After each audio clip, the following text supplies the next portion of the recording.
Hi, this is Manjula Narayan, books editor, Hindustan Times, and today I have with me Jhilmil Breckenridge. Thank you so much. Who's edited Side Effects of Living, an anthology of voices on mental health, and she's co-edited it with Namrata Kathayed. So I found this really interesting because it was voices on mental health by people who are battling it or who've been accused of it in a way. Or Right. caregivers. We Yeah, have some or caregiver caregivers, voices as So well. tell me about the process of getting this book together and what made you do it. Sure. We're really excited about this book, so thank you so much for having me here, A. And the book really came because Namrata and I both have had brushes with mental health in our own way. Namrata, from the point of view of being a caregiver, she grew up from the age of 5 or 6 with a mother who had schizophrenia, with her being the eldest sibling. Huge age gap between her sister and her brother and herself. So she almost has been the mother figure in that house. And she carried that shame and blame and wouldn't tell people.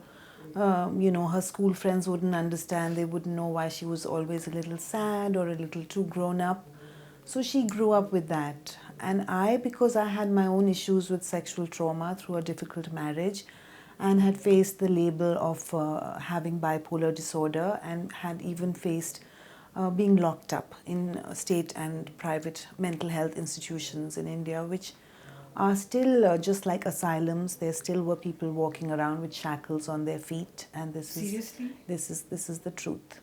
And so the scary Victorian pictures you see, Shackles. actual shackles, two like piles, heavy ones with a chain in between, so you can't run. So you walk, really slowly with those kind of steps. And this is in a private hospital in Delhi. And these are supposed to be premier hospitals. These are where you put away your loved ones because you want them to recover. And this is what is going on in the name of care. So me from this, and then Namrata and I just met about 5 years ago, and we just started talking that the world needs to hear our stories. So the first was just, writing our stories, and then we expanded it. And with the book also, then we set up our own mental health charity, and it's now almost 3 years old. What's it called? It's called Bhor Foundation, BHOR. And we are very blessed and excited because it's doing well. It's getting, we're doing good projects. People are recognizing the work. And so we are definitely, our heart is here from lived experience, from the feeling that it's happened to me. Let's make the world a better place so that other people don't have to suffer. Okay, that's a lot. Yeah, that is a lot. So then you what? How did you collect these? There's poetry, there's art, and there's essays. Sure. Talk about how you got them all together. Yeah, so for me, because from about the last 10-15 years, I'm doing advocacy in this space of mental health. So a lot of my Facebook friends, for example, have had issues, or they themselves care about mental health. Either they are activists, or they are survivors, or they have issues, or I've helped many people through the years. So I just put out, calls on our social media pages, Twitter, Facebook, reached out to a few people personally. And initially, because Namrata and I are both poets, we thought we will write. It just seemed more natural because poetry is easier. I think a lot of people who have mental health issues also do get into poetry. So initially the book was 80% poetry and very little prose.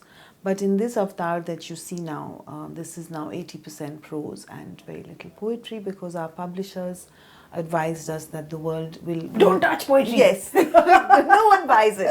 No one reads it. So yeah, that's how it is. So we now have a lot of backlog of things which we'll see how to bring out. So you think you're going to get another collection? I think so. Anthology? I think so. There is a need, and definitely also an international one, because I have some really good submissions from the UK, from the US, and so I'll start looking. But I've also been told that anthologies themselves, there aren't so many anthologies, so many takers publishing-wise. People like one person writing essays, or so. I don't know. I'm still going to give it a shot because there are some really good stories that we have. But it comes together because, if it's on mental health, and it's actually I mean, I think it's really neglected in India.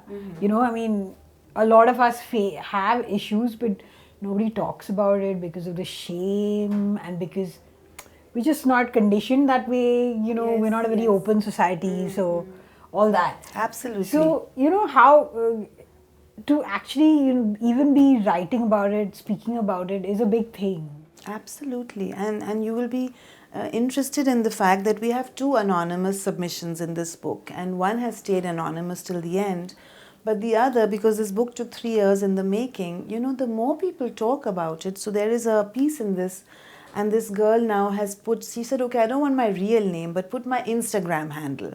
So she's put that, and you know, that person's name is Dervishan. In this book, we have a piece, and initially it was some totally made up name, and it was called Sona Musafir. She had put that name. And then, you know, but I'm so excited to see that as people talk, as they write, they become more empowered, and a lot of the self-stigmatizing impacts go away.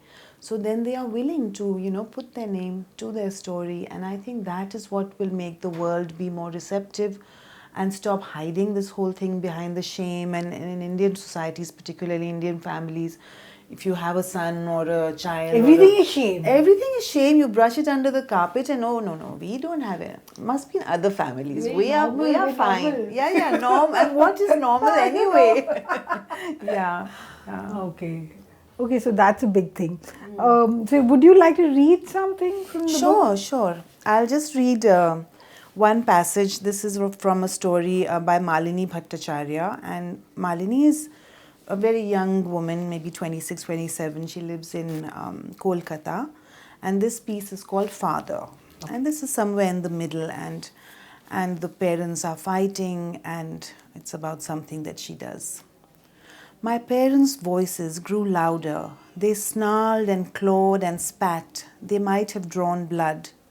The children of these benighted and canny soldiers lurked in their own rooms, one mute, immobile, listening, the other throwing objects, jewel cases, jewelry, books, pencils, clothing, a pair of glasses, a purse, across the room, not to injure, but to have something to do.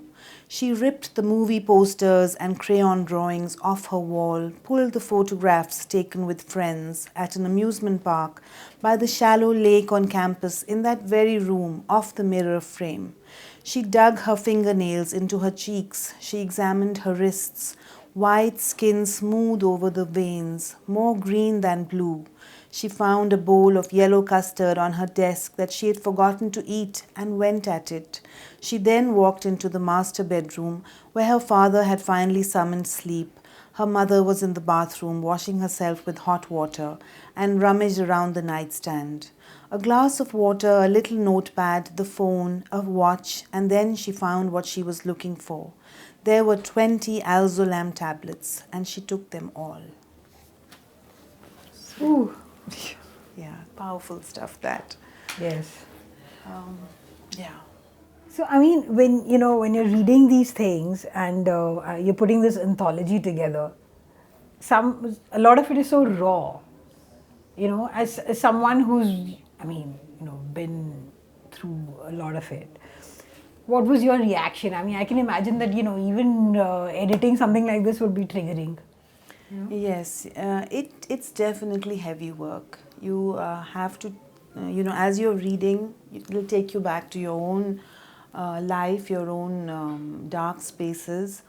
So I think along with the editing, both Namrata and I were very careful to have lots of sunshine and walks and self-care, because there was a part where two weeks we were together and she was teaching in Tehri at the time. And so, we would do this for 2 or 3 hours and then we're like, okay, now we better go out or, eat something, because it's heavy work. And, but also, you're reading some pieces and you're shaking your head and you're like, yes, this definitely has to be. Some things were too wannabe and too like... Wannabe? Yeah, I'll tell you more about this. There is this whole fashion about mental health these days. It's almost like a glamour thing. Yeah, that film star has it, that such superstar has it. So there is a lot of people, I believe, and I work in this space, There's a lot of people who are just writing about anxiety, about various labels, I think just to write about it. And I think there is a danger, this whole becoming a glamorous thing almost. I mean, of I'm course. so hip. Yes. Hey, I'm so hip. I have. Oh my God, this that's label. terrible. It is terrible. So there were some of these wannabe pieces that we would just keep. So how do you tell? I mean, there must be, the fakeness comes out. Yeah, you can sort of tell. Some, like these, the pieces we've chosen, we really think that, and also because I'm so passionate about the trauma-informed approach. Like we had lots of pieces who'll just, the traditional recovery narrative is, hey, I'm 25 years old, I have bipolar disorder, then I took this medicine, then I felt better. Now, recovery is not like that. And we had a lot of such... Life is long. Yes, life is long. So we thought that, we also wanted to show a slice of life kind of stories, and we wanted a slightly more critical approach. Maybe they linked it back to something which happened in childhood, or perhaps there was some other marginalizing factor like sexuality and mental health. So someone who's gay may have, some other nuances to his story. So we deliberately chose pieces like that. And yes, we have a few of the pieces in this book which have that kind of normal sort of recovery narrative that, I have this condition, I take the medication, life's not great, but I'm happy with it.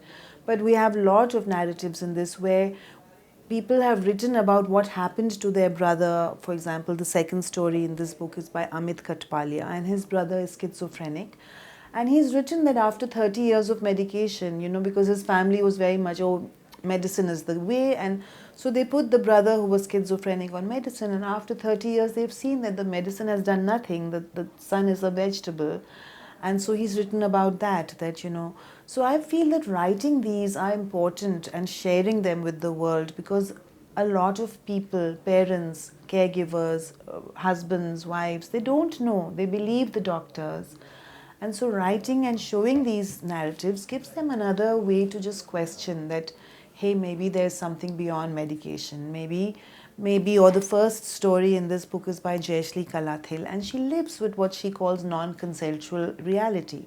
So your reality may be different from her reality, and another label could be schizophrenia, but she doesn't choose that, or other such medical labels. She just says no. And so she lives with voices and deals with it in the way she chooses.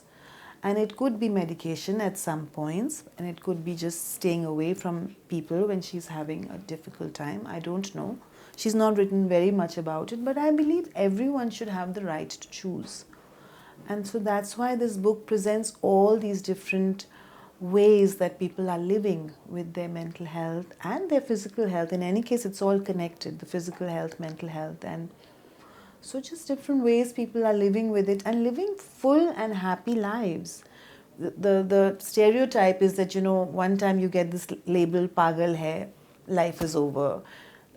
Another girl whose narrative is in this, she was told by her psychiatrist in her early 20s, now you will be on this medication, you can never have a normal life, you will never get married, and you will never have children.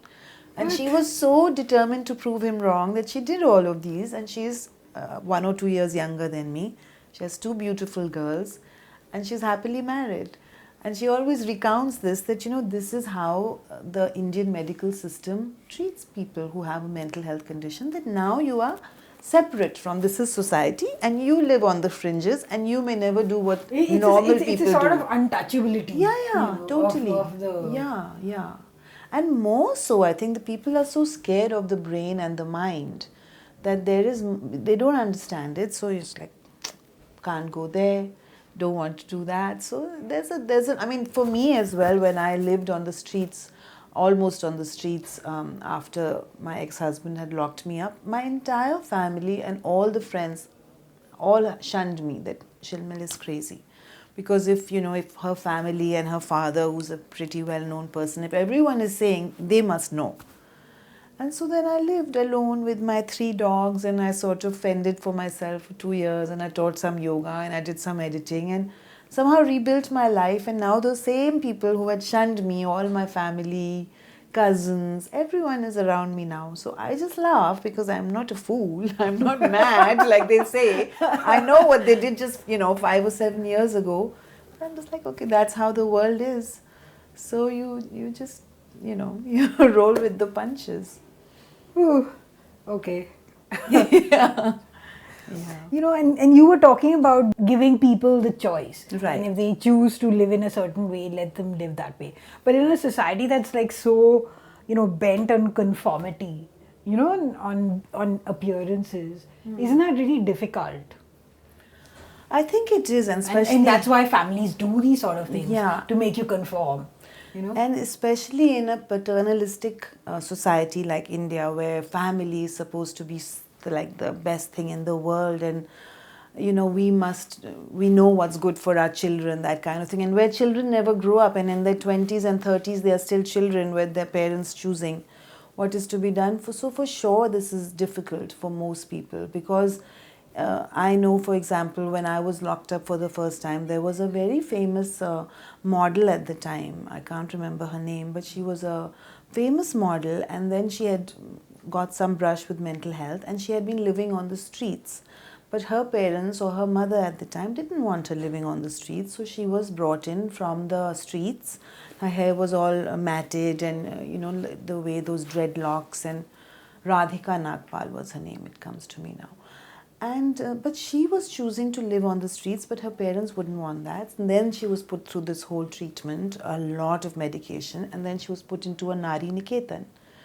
Now, these kind of stories, they may think that it's for her own good that she's in a Nari Niketan, but we all know that in a lot of these so-called homes, there's a lot of violence, there's a sexual violence. Oh my God, it's like there's a nightmare. Yeah, totally. So I feel the person has to have a right to choose, and this is also in total alliance and solidarity with the UN's Convention for the Rights of Persons with Disabilities, the UNCRPD, where they talk about everyone has the right to choose for themselves. Do they want medication?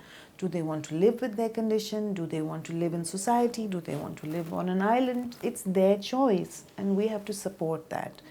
It's very hard for Indians and Indian families because everyone likes to put their nose into everything. But I think that this book could be one way of showing people how there are many different ways that people are living and thriving. And hopefully this pro-choice approach will come up more, because a lot of people ask me, and then a lot of times there's no answer, and I just say, well, maybe you have to just cut yourself off for a while, live on your own terms, and then again rejoin with the family. I was speaking to some young girl just this weekend, and so it's very difficult, and they don't respect my opinion. And I say, well, sometimes you have to then do what I did, or what many people do, just move to a different city, live in if you're used to a really plush house, get out of that gilded cage with all those, if you live here, you have to be like this, you have to conform, this is the box and color within the lines. So I feel sometimes then you have to make those really tough choices, because it's very hard to make families change. But I hope that reading this book and hearing more people come out with their stories and film. This last year I was advising a Bollywood filmmaker. It's a film going to be released called Green. So I'm hoping through, the release of films and books and more people sharing their stories, that families will also see that yes, there are many ways to live with the label of Pagalpan. So, yeah. Also, this thing you were speaking about, how the medical, complex, and how it's how people who aren't, who are labeled as mad, like you said, they're forced to have medication. Sure. And when that might not be the best approach. So talk about that. Sure. So, I Or the only approach. Yes. See, in the urban situation, and especially for people of privilege and urban India, mostly the approach is the biomedical approach. And people don't know of other approaches. In villages, we still have the jhad phoonk and faith healing and dargahs. Also in some parts of urban India, perhaps for different strata of society. But for a lot of us, or for a lot of people in our sort of milieu, they choose to go to the doctor, and the doctor will first of all prescribe medication, and they don't even mention therapy. And I think a lot of psychiatrists don't believe in therapy. They're like, huh, that also, but important to have these pills. And then it's almost like, the scary example they give now is they say, oh, just like you have diabetes, and they compare mental illness or a issue to just diabetes may you have medicine for life, in the same way you now have this It's condition. not the same way. Yeah, but this is how they sell the idea. So it is the whole politics of big pharma, something I'm very vocal about. This is one angle. The other angle is they never talk about the side effects. So there is side effects of medication which need to be addressed. Things like nausea, over drowsiness, you'll put on weight, your sexual drive will change. These things are never mentioned.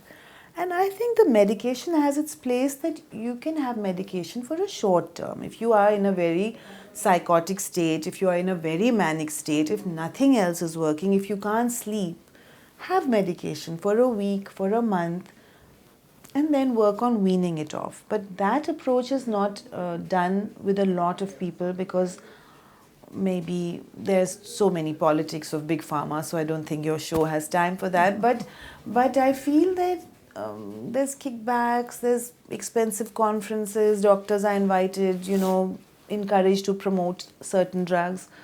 So I feel there needs to be more talk. And of course, we in Bhor, we talk about poetry as therapy, art as therapy, movement like yoga and kung fu as therapy, and nutrition, so important. These are the things the doctor should initially be saying, how's your diet, how's your sleep, and let's try these things. And the medicine should be a last resort. Unfortunately, most of the time, they're like, it's so quick, because it's in 5 minutes, you can quickly just come to a decision, write a quick prescription, and the person is out. The other problem is we don't have enough psychiatrists and psychotherapists in India, like for the population. So everyone is, the whole population problem. So there aren't enough per capita. So mental health is becoming a big thing, and it's important to talk about the psychosocial approach. Like there may be economic, like I talk about it, say for farmer suicides. These days there's this whole global mental health movement. You cannot give biomedical pills to someone who's committing suicide because of drought. You're committing suicide because your land is not giving you anaj. You can't just say, okay, start eating medicine, it will give you anaj. You need to have government policies, you need to have other subsidies, you need to perhaps give him a cow or give him some other way of earning money. So the problems in the rural situation are completely different, and I'm very frightened these days with this new global mental health agenda, which is mostly pharmaceutical driven, which is mostly going to make pills more and more available to the smallest village. And people don't know, and they will listen to the man in the white coat, and they will have the pills. So there's lots of problems in this space, but I think that, again, to come back to the book, there's some hope. And so that's why we are writing, and that's why I work in this space, and that's why we do advocacy, because there are so many things to change. It's a public health thing, it's a governmental thing, it's a societal thing. It's not just because the way to come back to the prescribing of medicine, they label the person like something is wrong with you. They don't look at what's around the person. Has the person had trauma? Has they lost a job? Is there a global recession? Is it environmental? We need to start looking at the social approach, at the social lens. And that's where a lot of the books in this, in fact, even the title, Side Effects of Living, is very much talking to that approach, that it is a social problem. It is not an individual. The illness lens looks at the person. Like you have a broken arm, you'll go get an x-ray. You have a problem, you put the cast on. The same way with mental health. They'll look at you, you have a broken head, now you eat the pills, you'll be fine. But let's look around. So this is really where the book is coming from, and where a lot of the work that I and Namrata do, it comes from there. Okay, great. Okay, so go out and get this book, Side Effects of Living, an anthology of voices on mental health. It's something, we all need to read and we can all take away a lot from it. So thank you so much for coming on the show. Thank you so much, Manjula. Thank you. Bye.